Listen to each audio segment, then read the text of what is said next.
പക്ഷേ ഞങ്ങളിന്നിവിടെ കർണാടകയിൽ ഓണാഘോഷിച്ചിട്ടോ. ഇത് കണ്ടാൽ പറയും ഒരു കർണാടകത്തിൽ ഓണാഘോഷമാണ് എന്നുള്ളത്, അതും ഒരു സ്കൂളിലും.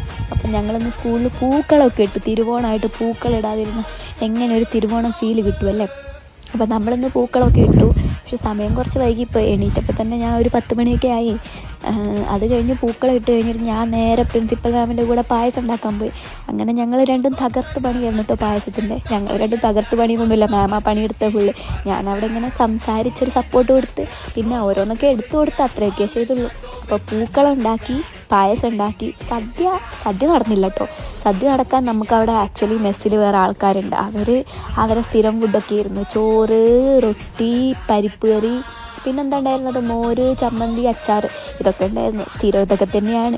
പക്ഷേ കുറേ പച്ചക്കറി ഇട്ട് എന്തോ ഒരു സാധനം ഉണ്ടാക്കുന്നത് ഞാൻ മെസ്സിൽ നിന്ന് കണ്ടായിരുന്നു. അപ്പം ഞാൻ കുറേ വിചാരിച്ച് ഇത് ഉച്ചയ്ക്ക് വിളമ്പിയില്ലല്ലോ എന്ന്. പക്ഷേ അത് രാത്രിയിലത്തേക്കുള്ള ഫുഡിനുള്ള അവർ തയ്യാറാക്കുന്നതായിരുന്നു എന്ന് പിന്നെ എനിക്ക് മനസ്സിലായി.